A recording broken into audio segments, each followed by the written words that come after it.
सुप्र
यशस्वी और मर्यादित किया है।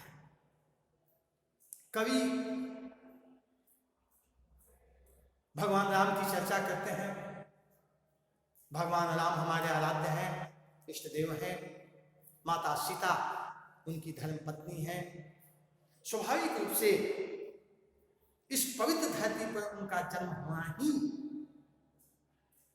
इस धरती की संपूर्णता की व्याख्या हमें मिल जाती है। भगवान कृष्ण का जन्म, महात्मा बुद्ध का जन्म या अन्य महापुरुषों का जन्म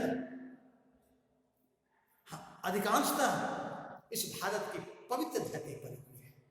स्वाभाविक है भगवान राम ने इस धरती की यश और कीर्ति को अक्षुण्ण रखने के लिए, यशस्वी बनाने के लिए कोई कोर कसर नहीं छोड़ा।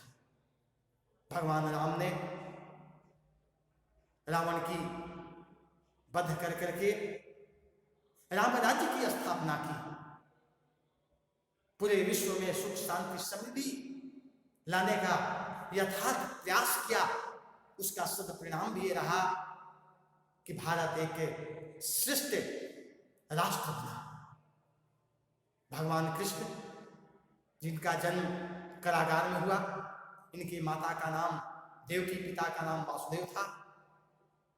भगवान कृष्ण ने जन्म लेकर कंस के अत्याचार को समाप्त किया और एक संपूर्ण मानवता की शिष्टाचार को संपादित किया। इन्होंने कुरुक्षेत्र के मैदान में दुष्टों को संहार कर करके गीता के द्वारा मानव मन को एक ऐसा मंत्र दिया जिसके संचार से पूरा विश्व सुख शांति और समृद्धि से आह्लादित हुआ। स्वाभाविक है इन्होंने पवित्र रूपों को जिस प्रकार से रेखांकित किया, जिस प्रकार से यथेष्ट भाव को रखने का प्रयास किया, उसकी जो रूप और स्वरूप है वह निश्चित रूप से आदर का पात्र है। कवि इन महान पुरुषों की यथार्थ भाव को रेखांकित करते हुए इस धरती की पवित्रता, इस धरती की उदारता, इस धरती की समरसता के संदर्भ की चर्चा की है। इसके पश्चात गौतम बुद्ध, जिनका संपूर्ण साम्राज्य था, लेकिन उन्होंने भौतिकवाद का परित्याग इस प्रकार से किया जैसे इनके सामने कुछ था ही नहीं। उन्होंने इस संसार में सत्य को, अहिंसा को, न्याय को, विश्वास को, धर्म को स्थापित कर इस धरती की यश, इस धरती की महत्ता को और अधिक बढ़ाने का प्रयास किया। स्वाभाविक है उन्होंने इस संसार में एक ऐसी रास्ता प्रशस्त की जिसमें दया, करुणा, प्रेम, सहिष्णुता, आत्मसम्मान संपूर्ण रूप से भरी पड़ी हुई थी।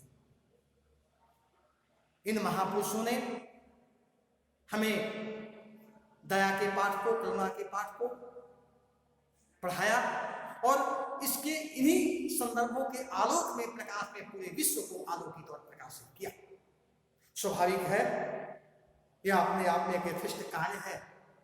इन यथेष्ट कार्यों के प्रति हमारा समर्पण का भाव, दया और करुणा का भाव निश्चित रूप से हमारे लिए एक अनुकरण का विषय है।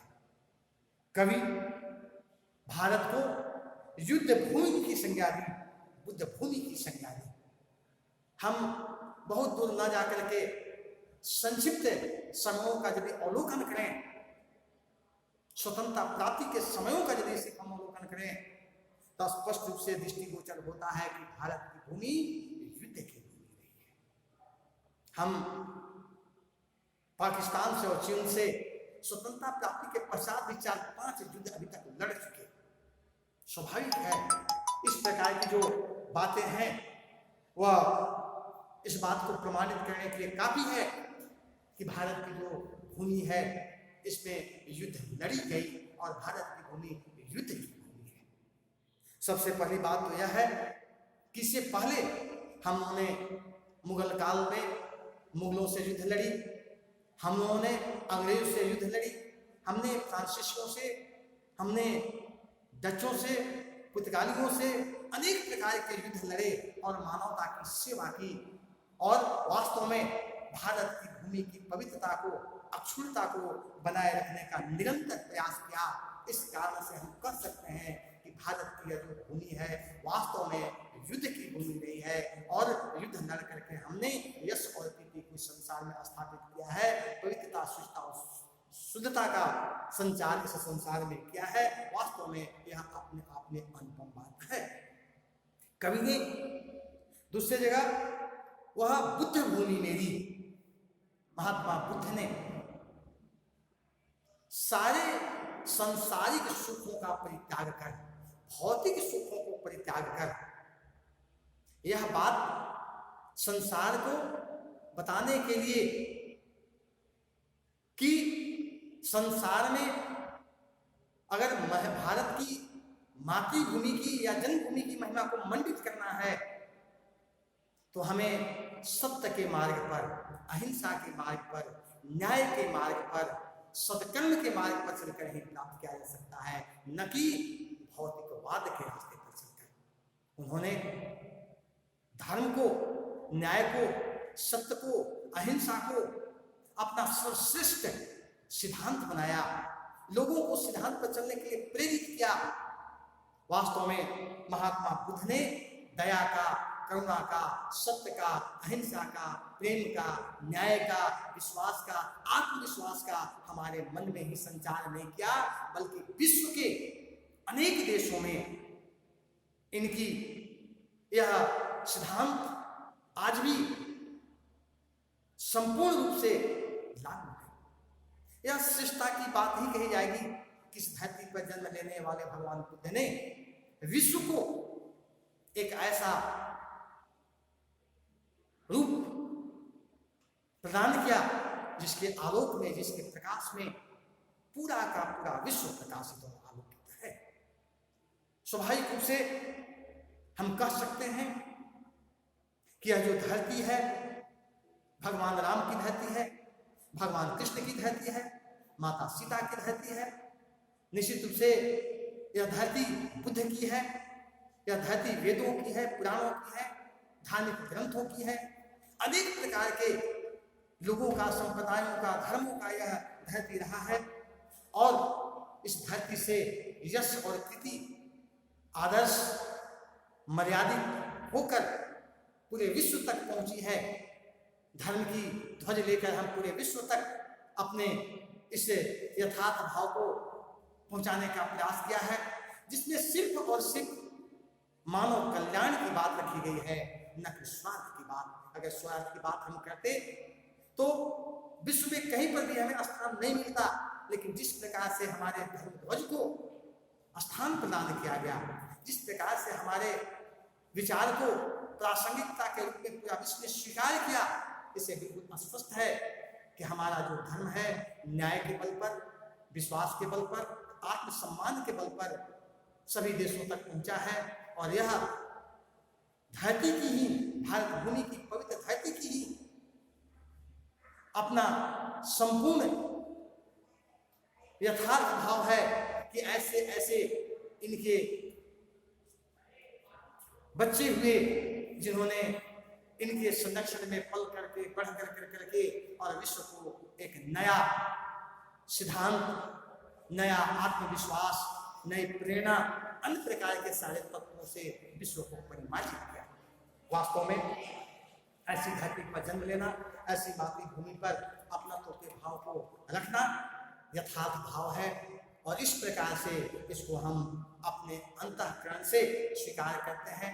अपने इस धरती के प्रति समर्पण के भाव के साथ साथ, आदर्श और मर्यादा के साथ साथ कोटि कोटि नमन है, क्योंकि इस धरती ने ही हमें सारे सुख, सारे शांति, समृद्धि या अन्य प्रकार के तत्वों से हमें परिमार्जित, अलंकृत और विभूषित किया है। तो इस प्रकार से इस पाठ के अंतर्गत जिन बातों को मैंने रेखांकित किया था उनका स्पष्ट रूप से आपके सामने रखा गया है। आप इन बातों को निश्चित रूप से अवलोकन करेंगे, पढ़ेंगे, देखेंगे, अध्ययन करेंगे। आपका ये चैप्टर खत्म हो गया। आपको बहुत बहुत धन्यवाद।